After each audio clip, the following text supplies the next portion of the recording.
అనుకుంటున్నవాడు రామరాజ్యం రావాలనుకున్న రాముడు ఉండాలా కానీ రాక్షసులు కావాలనుకున్న రాక్షసులు కానీ మా రాముడి గురించి కొట్లాడుతాం మేము. ఓకే. సో ఇప్పుడు నిజంగానే చూసుకుంటే మరి మీ పార్టీలో అధ్యక్షుడు రేసులో దాదాపు చాలామంది ఉన్నారు. ఆ అధ్యక్ష రేసు గురించి ఎన్నో రోజుల నుంచి ఫైట్ నడుస్తూ ఉంది. కానీ ఇంతవరకు ఎవరనేది డిక్లేర్ చేయలేకపోతున్నారు. ఒకవైపు ఎమ్మెల్సీ ఎన్నికలు వస్తున్నాయి. దాదాపుగా మీ నాయకులు ఎక్కువగా ఈసారి ఆ 3 ఎమ్మెల్సీలు కూడా కైవసం చేసుకోవాలని తెగ వీళ్ళు ఊరుతూ ఉన్నారు. ఈ ఎఫెక్ట్ రేపొద్దున జనరల్ ఎలక్షన్లో కూడా గట్టిగా ఫైట్ చేయాలనుకుంటున్నారు. కాబట్టి ఏంటి మీ ప్లాన్ ఏంటి అసలు? ప్లాన్ ఏం లేదండి. ఇప్పుడు ఈ ఫామ్ హౌస్ పార్టీలో లేకపోతే ఫ్యామిలీ పార్టీలో కావు. మీరు గమనించాల్సింది జర్నలిస్టులు, ఫామ్ హౌస్ పార్టీలు వేరు, ఫ్యామిలీ పార్టీలు వేరు. ఇది దేశం గురించి ఉన్న పార్టీ అండి ఇది. కాబట్టి దీనికి పద్ధతులు ఉంటాయి, సిద్ధం దాని ప్రకారం పోతే మాకు కొన్ని అది పార్టీ క్రమశిక్షణ కొన్ని ఉంటాయి, క్లాజెస్ ఉంటాయి. ఆ క్లాజెస్ ప్రకారం ముందుకు పోతున్నాం.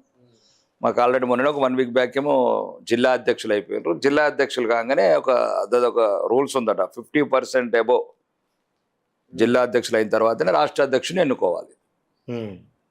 జిల్లా అధ్యక్షుని ఎన్నుకోక ముందేమో మండల అధ్యక్షుని ఎన్నుకోవాలి, మండల అధ్యక్షుని ఎన్నుకోవాలేమో బూత్ అధ్యక్షుని ఎన్నుకోవాలి. ఇది ఏదో ఓళ్ళో నిషా లోపల నేను సీట్లను డిక్లేర్ చేస్తుంటే కుదరదు. ఎంత మైకం లోపల ఎమ్మెల్యే అభ్యర్థులను డిక్లేర్ చేయటము, నోటికి వచ్చిన వాళ్ళని డిక్లేర్ చేయడం, మా రాజ్యసభ సభ్యుల్ని వాటర్ పోస్ట్ వాళ్ళని డిక్లేర్ చేయడం కుదరని పార్టీ ఇది.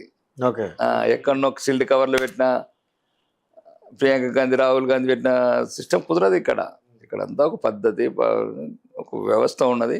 దాని పరంగా పోతుంది. పార్టీ అధ్యక్షునికి అవసరం లేదు. ఇది కాగానే త్వరలోనే పార్టీ అధ్యక్షుడు. ఎవరు అనుకుంటున్నారు ఈసారి? మీరైతే ఎవరు అనుకుంటున్నారు? మేమేమో అధ్యక్ష రేసులో చాలా మంది ఉన్నారు. ఇప్పుడు మా దృష్టిలో ఒకటి భారత మాత ఒక్కటి మా పార్టీ అధ్యక్షుడు అంతే. వ్యక్తులు ఇయ్యాలుంటారు, రేపు ఇయ్యాలుంటాడు పార్టీ అధ్యక్షుడు, మళ్ళీ రేపు ఇంకోళ్ళు వస్తారు, మళ్ళీ 2 సార్లు ఉంటాడు, 3 సార్లు ఇంకోళ్ళు వస్తారు. కానీ భారత మాత ఎప్పుడు ఉంటుంది, భారతదేశం ఎప్పుడు ఉంటుంది. ఈ రెండుటి గురించి మేము మీ ఒపీనియన్ ఏంటి? ఎవరైతే బాగుంటుంది అనుకుంటున్నారు?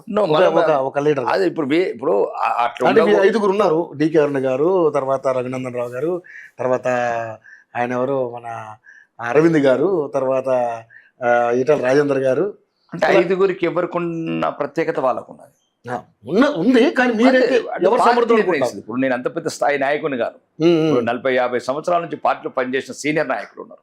సీనియర్ నాయకుడు కాబట్టి అడుగుతున్నారు సార్ మిమ్మల్ని. సీనియర్ నాయకులు వాళ్ళ ఉద్దేశం ఏ క్వాలిటీ చూస్తారు అంటే, మీనింగ్ రఘునందన్ రావులో ఉన్న ఇంటలెక్చువాలిటీ చూస్తారా, అరవింద్లో ఉన్న ఒక డైనమిక్ చూస్తారా, ఈటల రాజేందర్లో ఉన్న ఒక మెచ్యూరిటీ పొలిటీషియన్స్, ఉద్యమంలో పాల్గొన్న ఒక తెలంగాణ ఉద్యమంలో పాల్గొన్న ఒక మధ్యతరగతి నుంచి వచ్చి కష్టాలు అన్ని చూసిన వ్యక్తిగా అట్లా డీకే అరుణ మంచి ఒక సమాజంలో ఈరోజు రానున్న రోజుల్లో 33% మహిళా రిజర్వేషన్ వచ్చింది.